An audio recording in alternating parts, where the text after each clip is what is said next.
we are going to have an extra special bonus episode for you. Today, I'm going to be talking to our podcast producer. He's been working on all of season 8. He's a photographer in his own right, and he's bringing together an amazing project called Festivals in Vietnam, where he's going to be going around different festivals in Vietnam and documenting them in terms of their religious significance, and which is super exciting. He's been in Vietnam for 10 years. He's done a little bit of podcast work before. And for anyone who's been listening this season, if you enjoy the episodes, you enjoy the quality, it has all been down to Luke. And unfortunately, he is finished with a Vietnam podcast because he's got his new project coming up. So we wanted to take this opportunity to say a massive thank you to Luke Digweed, who is the guest today, for all of his hard work on the show. And we want to just get a little bit of an input from Luke on what he thinks of what it's like to edit a podcast. And then we're going to ask him the final questions that we ask every guest, because he has to edit and listen to these to every episode. So, Luke, thank you very much for everything you've done for a Vietnam podcast for this season. And thanks for agreeing to do this special bonus episode. Yeah, thanks. It's been a pleasure working with Vietnam Podcast, especially you. Getting to hear you for 9 episodes. Edit around, it's been a joy. Jeez, all right. That's the first question. Then you've got it worse than my wife. I mean, she listens to the podcast and she's my number one fan and she loves them all. But she does that by choice and she enjoys them. You kind of have to listen to them. So how has that been, like, listening to you? So you've done 10 episodes. You've done 10 episodes now. Yeah. So you've listened to my voice then for at least about 15 hours. More or less, yeah, that's right. So editing a podcast, I tell you what is interesting is that I've been listening to podcasts for quite a long time. I'd say 5 years I'd listen to a podcast or two every day. And I've noticed when having to edit a Vietnam podcast that the ways that we listen to things. And when it's come to Vietnam podcasts, I realized that I had to be more active in my listening in comparison to when I casually listen to other podcasts. So I would say in some ways I've learned how to listen better due to having to edit a podcast. And so explain that a bit more. What do you mean you have to actively listen? Is that because you're listening for like bits you have to edit out? You're listening for audio quality, things like that? Exactly. As you know, we had to put together previews as well, which meant having to find the appropriate parts of the podcast episodes, which bits to clip in and add in, and what parts kind of characterize the podcast best. So I'd be listening out for that mostly, but also listening for glitches, trying to find any problems or maybe any pauses, long pauses within the dialogue. Cut them out. There's many different things I was trying to listen to. I think as well, to be honest, I was listening to the guests more carefully. Maybe in such interviews, there's a photography podcast that I listen to, and it's based on interviews. I forget the name of it right now. I think it's called B&W, but I can't remember. And I'm kind of casually listening to what they say, but with this editing process, you're kind of really carefully listening. And in some ways, I can empathize, and I feel like I empathize and understand the guests more clearly than I do on other podcasts. And I've just realized, actually, I don't do most of the talking. So you haven't actually been listening to my voice for 10 and a half hours. You've listened to... That's true. It's probably about 5 hours. Yeah, probably about 5 hours. No, it's something, and I don't know if you've noticed this on the podcast. I would assume so, and I would hope that the listeners would know. I do try and keep my input to a minimum. And I am Scottish. We like to talk. If I'm in a conversation with a group of people, I like to talk. And I'm a comedian, and I go up on stage and I can talk and have a captive audience who are only listening to me for 45 minutes. But when I do the podcast, I really do want to share people's stories and give them the platform. So I don't know if you've noticed that. I don't know if our listeners have noticed that. I will just ask like a few probing questions, and then I will just shut up and I will just sit there and listen. And I really enjoy listening. I think I noticed that especially with the episode about Ukraine. But I did notice you get a bit excited with the conspiracy theorist episode. We'll do 2 points there. So the first one, the Ukraine episode with Anastasia Sokirka, I noticed that as we were doing it, but I'd lived her story as you'd heard it. And if anyone hasn't heard it, go back and listen. I'd lived through that with her vicariously through text as we were texting her the whole time. So I already knew what her story was, and I already knew she could tell it well, and she was a good speaker. So for that one, that was why, yeah, I really didn't ask many probing questions because one, I just didn't need to because I knew the story she had a beginning, middle, and an end. And it was very like kind of a purposeful story. There was no need to worry about like where's this going to go or what's going to happen next. So for that one, yeah, for the conspiracy one, so that was kind of like a bonus episode, and that was, I think I even introduced it that it was going to be a little bit different because for that one, I purposefully, even on the title, I titled it Neil Mackay and Riz Harkis, or Riz Harkis and Neil Mackay, because I knew it was going to be an equal kind of conversation of where, and yeah, I did get really excited to talk about that. I'd forgotten so much about how far down the rabbit hole I was. So that was an interesting one. And I think there's little moments in the podcast where I'll get excited and I'll go on tangents. Or not tangents, I'll spew out like a monologue. I was just listening to the podcast you've just edited, the one with Zion. And there's a little bit where I go on this monologue and I'm like, I don't even have a question on that, but if you would like to comment on it. And then thankfully he does have a comment on it. I was going to say, yeah, Richard was actually a really charismatic speaker as well. And it's really engaging to listen to him. I think, yeah, the conspiracy theory episode and the Ukraine episode were both, the Ukraine episode were both very, very captivating. And there were some real, probably unique perspectives on life, which I know I'd never really thought of before, especially I'm reading a lot of the news and the geopolitics related to Ukraine, and I'm kind of skipping out on the personal stories. So that was some real raw emotion there, which was, I know, great journalism and great storytelling. Yeah, and I was worried that I would lose it in that episode and maybe end up crying, which I've only done once before on an episode, but thankfully I kept it together for that one, so that was good to share.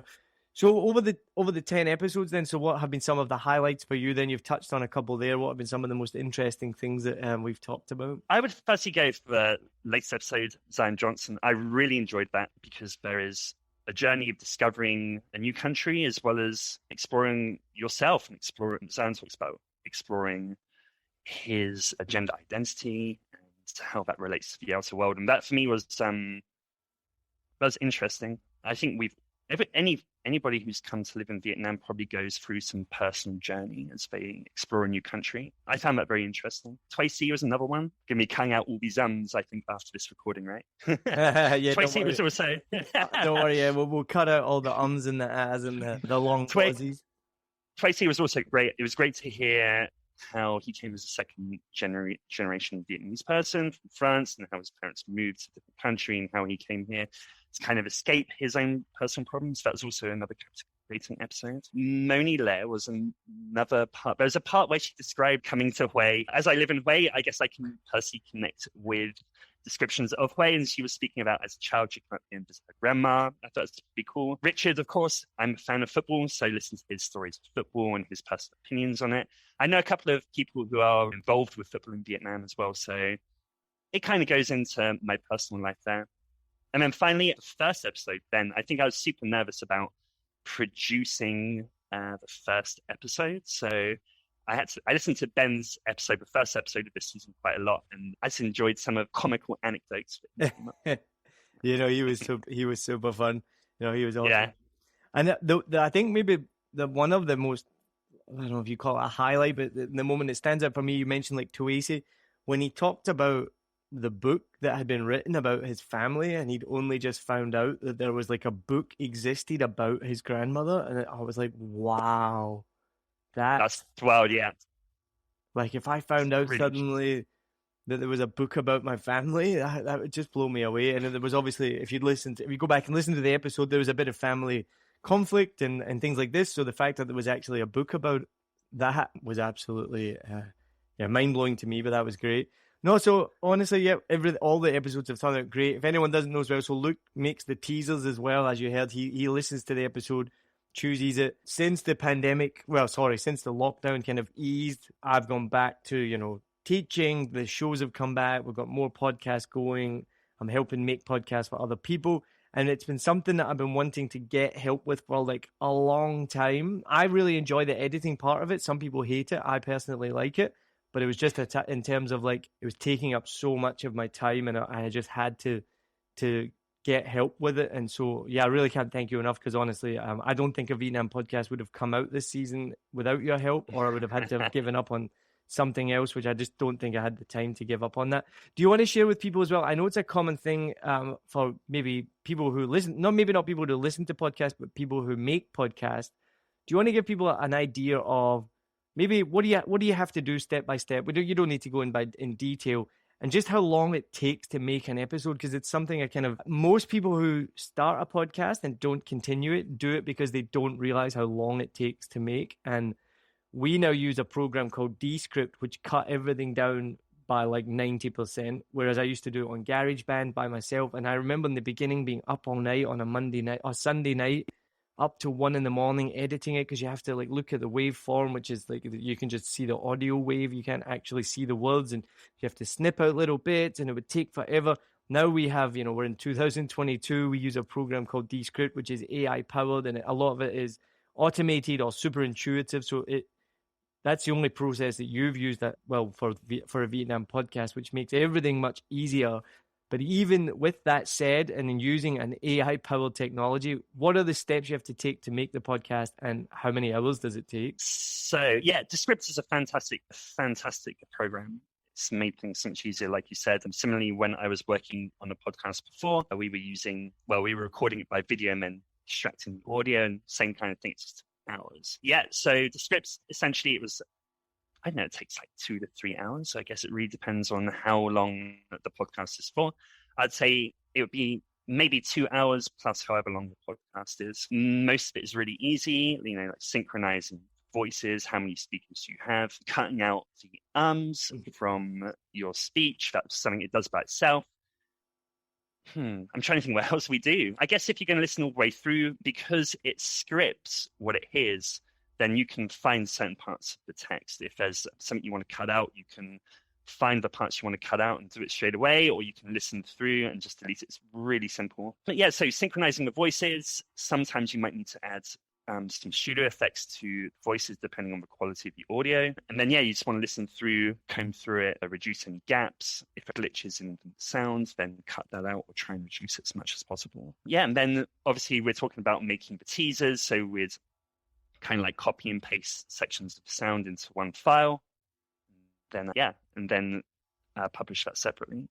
Awesome. And you also take that and then make the audiograms. So if anyone sees the audiograms as well, this is all done from one program, which is an incredible program. Well, are you getting any money for endorsing this program? I am actually an affiliate partner with Descript. I don't think anyone who listens to a Vietnam podcast needs a podcast editing tool, but if you do use Descript, there will be a link in the show notes. There's always a link in the show notes for my affiliate partners. I get a very, very tiny amount of money, like $2 per month, from someone who signs up for Descript, but then I have to pay to use Descript as well. And I just saw last week, the money I make from like endorsing the affiliate program just about covers how much I pay to use Descript. Balances out nicely. But yeah, if anyone does want to try it out, go check it out. It is in the show notes. But it's a insanely good program, which makes life so much easier. So let's finish up with the questions that I have asked every guest, that you have heard every guest answer. So let's hear what you have to say. If you could travel anywhere in Vietnam for a week and you have to stay there for a week, where would you go and why? We'll be right back. Join pilot and adventurer Fernando Pino as he takes you on journeys to discover exciting destinations across the UK and Europe. You'll fly with him to hidden gems and experience local culture, from bustling streets to serene hideaways and the best places to eat, sleep, and play. Travel Plans is more than a podcast. It's your ticket to exploring the world and its history with a friend. In this episode, we are flying to discover a beachside paradise perfect for the whole family. Discover golden sands, activities galore, and even free childcare so you get your own break too.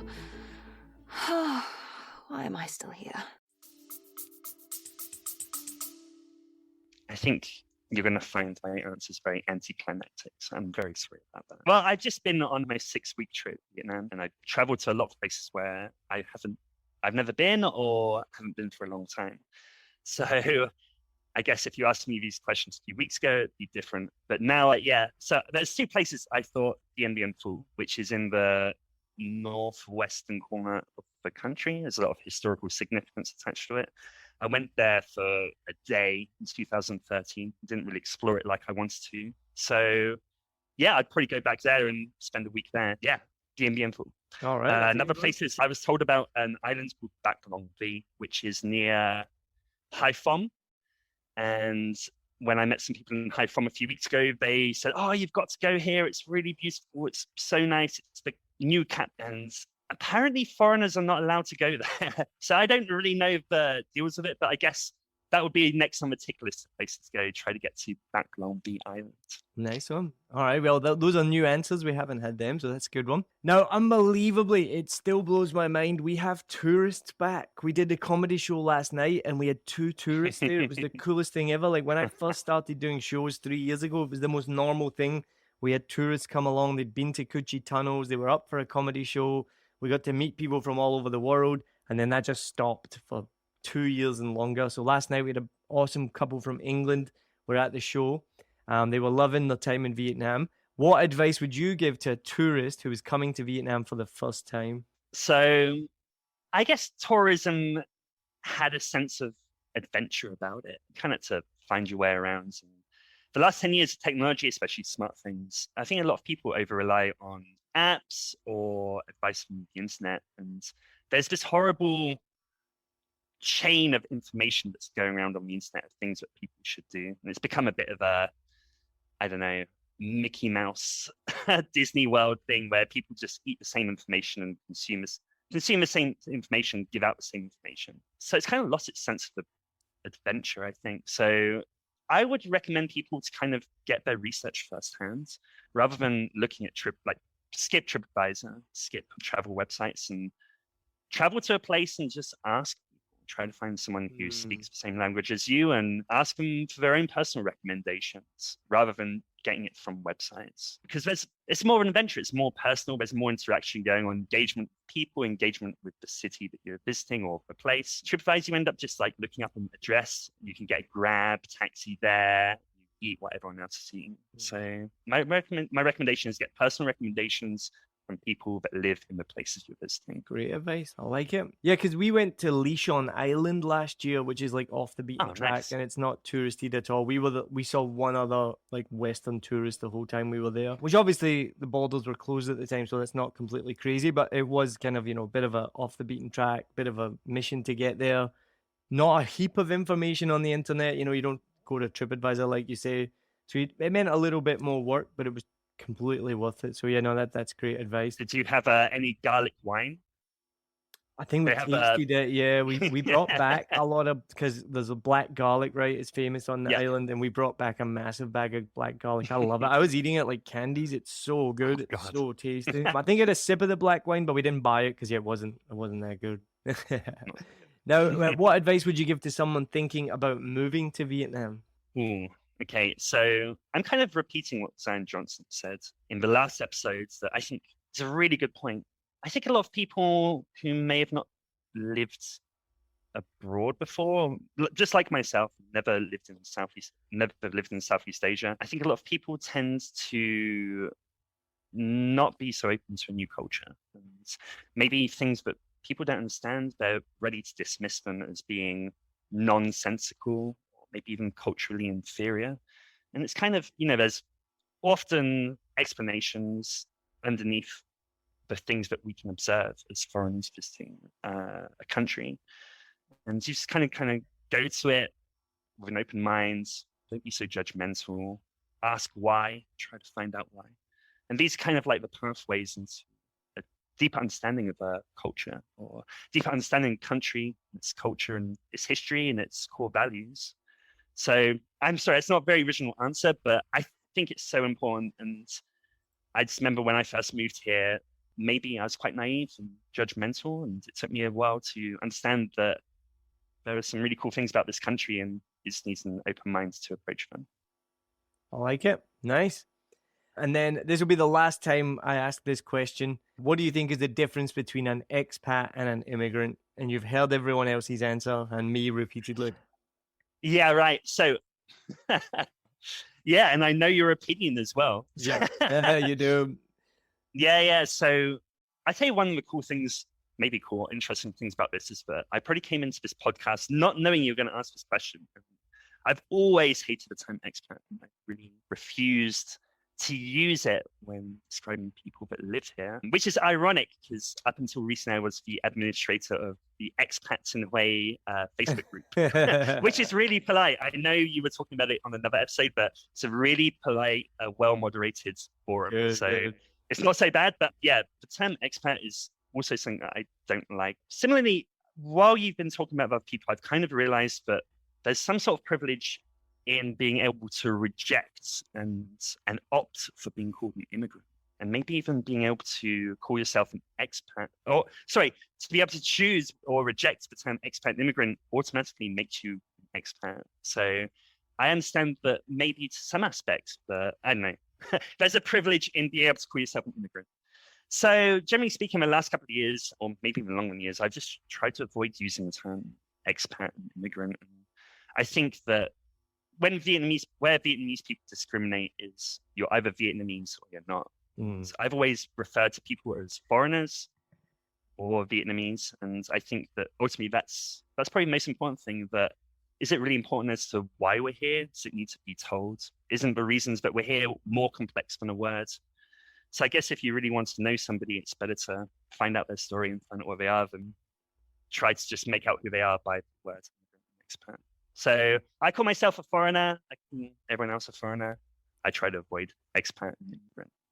Well, I use foreigner quite often as well, but you know where we're from in the UK, foreigner has become a loaded word as well. I mean, that's like has a negative connotation. I don't know about in other countries. Peter Kay does one of the best jokes. So he's talking about foreign food. And he's like, I don't want any of that foreign muck. Like, you know, so foreigner became like a really, like, if you're in the UK, you're not from here, you're not one of us. And then when I first came here to Vietnam and I got called a foreigner, or I heard it used, it did put my back up a little bit. I was like, oh, that's because it's such a kind of disgusting word where we're from.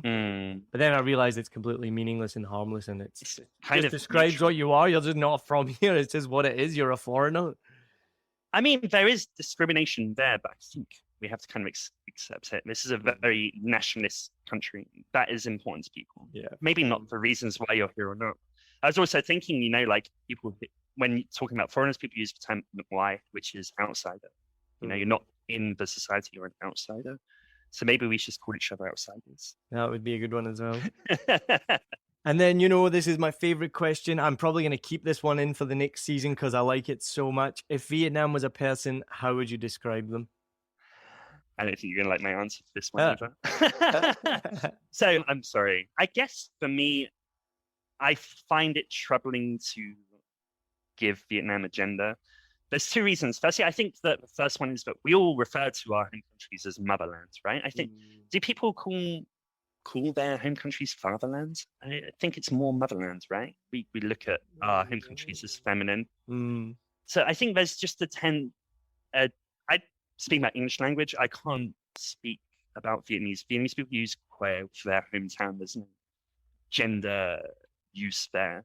So I'm not too sure about in Vietnam, but when it comes to me, it's just like, I know we all refer to countries as our motherland, and so naturally, I think we naturally tend to think of countries as feminine. And then secondly, obviously Vietnam was colonized in the past. I read a lot of Edward Said when I was at university.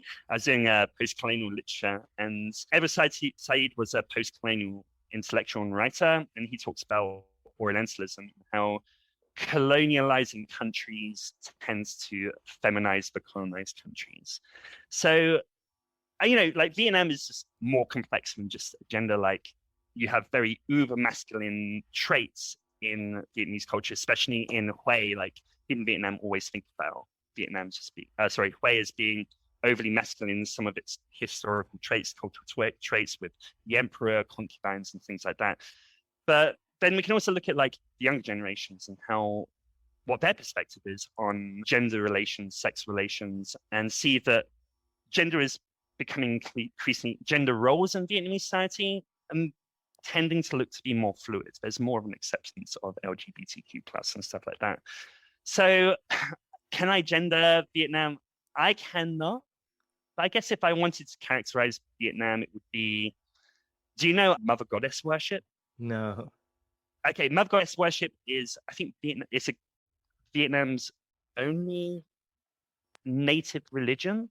And that's a very gender fluid religion. It's awesome. Go and check it out if you have the time. So I'd like to think of Vietnam as practicing Mother Goddess religion on a boat, shadow serving in the Hung River.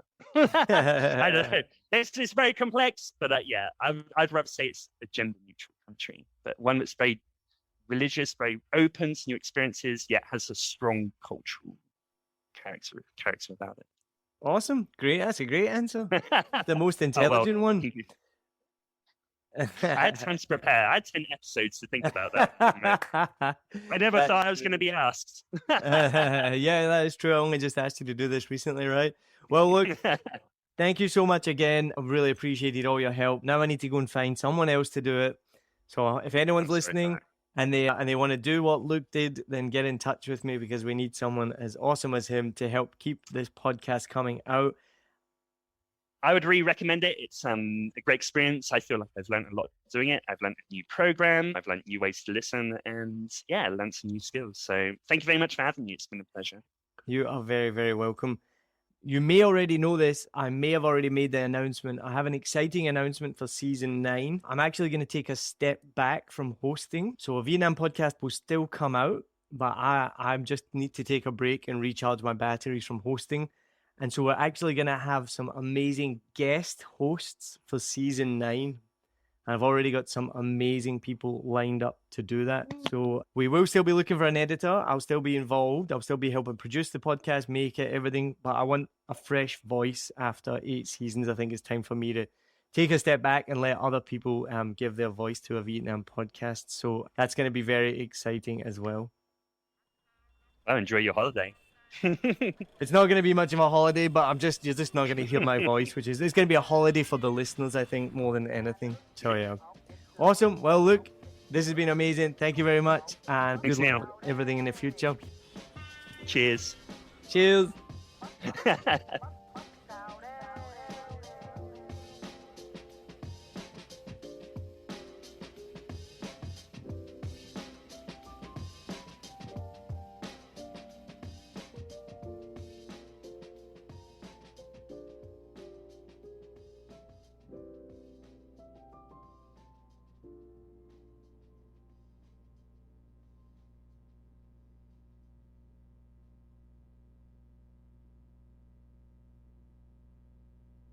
I hope you enjoyed this episode.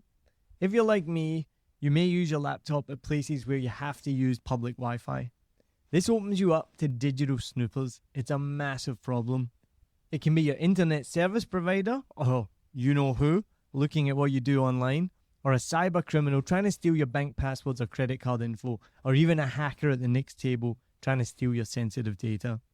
These days, it is vital that you keep your data safe. NordVPN keeps all of these snoopers away. It makes your internet activity private, protects you from accessing dangerous websites that are phishing for your data, and lets you enjoy your favorite content securely, even while away from home. And it's easy to use, even I could use it. I've actually been using NordVPN for years now here in Vietnam, and I'm excited to be an affiliate partner with them. I've used NordVPN to watch Netflix, BBC, Disney Plus with ease, and I also know that my information and data are safe from prying eyes, whoever they may be. Join now and you'll get 68% off and 3 months free when you go to my link, nordvpn.com/SMB. Just again, for those hard of hearing, nordvpn.com/SMB. The link is also in the show notes. I know nobody checks them out, but go check that out and you can get the link from wherever you are listening to this podcast. As an affiliate partner, it also means that I will get a small commission when you sign up, but at no extra cost to you. So not only will you be getting a great deal through 7 Million Bikes, you get a great VPN and you'll be supporting 7 Million Bikes podcast. Stay safe online and enjoy the shows you love. Any questions, just let me know. You know how to get in touch with me. And thanks for listening to this show. Cheers.